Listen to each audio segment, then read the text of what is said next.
Assalamu alaikum mutanena. Yau fa ga episode 2 din yin makeup tutorial da Hausa. Yau dai na ce bari in shirya client ina in muku video saboda ku ga yanda abin yake. Amma dai kafin mu fara, dan Allah ka ku manta ku danna mun subscribe kuma ku danna kararrawar nan dan duk lokacin da na sa video za ku gani. So da farko dai muka goge fuskar client ita. Bari dai in gaya muku tukunna sunan client ita Hajara. Tana yin gyaran jiki ne kuma ita ma tana makeup wani lokaci. Tana ma yin makeup saboda tana zuwa shagona tana dan practice. So ga Hajara nan ta zo ta ce ita tana so ta yi birthday in yi mata kwalliya. Na ce to shikenan zauna. Da farko dai muka goge fuskan Hajara. Da na goge fuskan Hajara, Hajara ga ta nan ta yi smooth, ta yi kyau. Muka zo muka sa primer, muka sa serum kai. Da muka sa serum sai muka zo muka sa moisturizer. Shine fa aikin foundation ta fara. Kun sani da FBH ina son foundation din saboda duk yanda kika sa shi kika yi blending koda ko ki missing shade din koda so daya ne zaki ga ya zo ya kwanta yayi matching da fatanka. Ban san menene ta sa a foundation din nan ba amma insha Allahu abun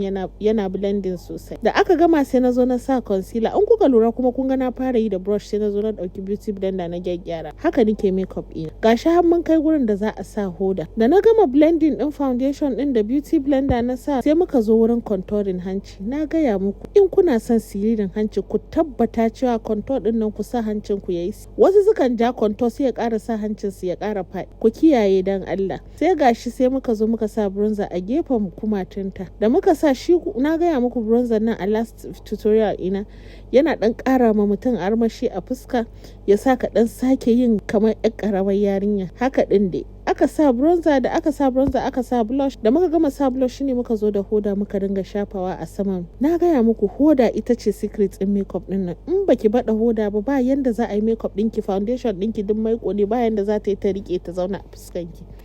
Da muka gama sa hoda shine na zo na sa setting spray din Damini. Da muka sa setting spray din Damini muka sa fanka abin ya bushe. Sai muka zo kan setting powder. Setting powder ita ce za ta nuno highlights din.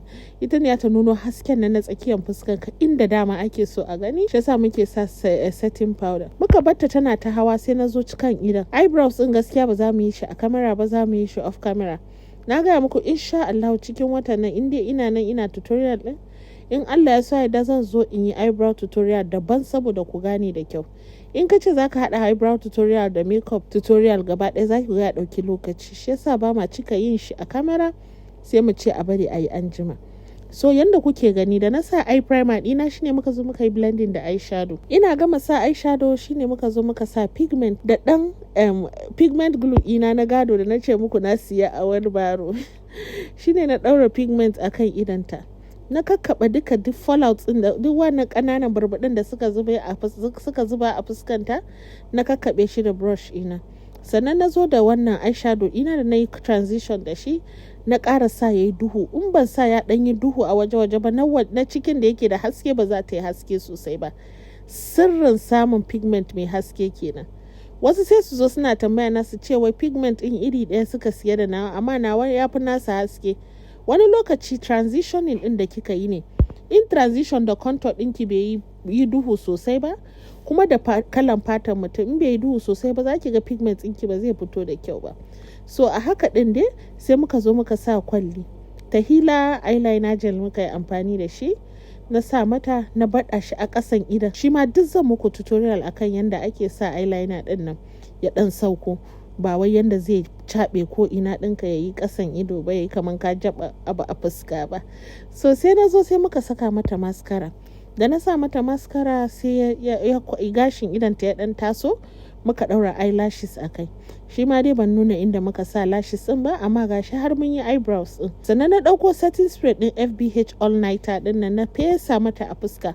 Kun ga da fanka nake amfani ko kowane step in dai zan sa ruwa a kai sai na bari ya bushe tukunna nake tsallakawa in shiga ɗayan abin da zan yi. Saboda in makeup ɗinku baya bushewa duk wani abu mai ruwa ko mai maiko da zaki sa in bai bushe ba gaskiya ki tabbata cewa makeup ɗinki gaskiya ba za ta yi lasting ba. Sai ga jan baki na gado shi ma. Na ɗauko shi sai na zo na cire brown ɗin da ke ciki color brown ɗin da ke ciki shine ne mata lining da shi. Sai na ɗauko ɗan nude ɗin na mai kama da pink sai na ɗaura a saman shi. Na yi blending. Kun ga Hajiya Hajara yadda ta koma kamar 'yan yarinya kamar 'yan shekara 16. Ko a lips ɗin ma da na tashi sai da na bari wajen lips ɗin yayi duhu da kyau sannan na zo na ɗaura a sama. So alhamdulillah in kuka lura mun gama wannan kwalliyar da na mika mata madubi ta kalla ta yi ihu ta ce la ita ce wannan. In kuna so mu ci gaba da yin wannan Hausa tutorials din dan Allah ku yi min liking da comment. Kun ga in ba ku kara min karfin gwiwa ba yanda za a yi a ce na ci gaba in dinga ganin love yous ko wannan abu. Allah ya saka muku da alheri. Kar ki manta ki danna min like, ki bi wannan shafin like, ki sa min ki subscribing kuma ki sharing min bidiyon nan dan Allah kuma ku danna min ƙararrawan nan. Sai mun haɗu a bidiyo na gaba. Nagode. Bye.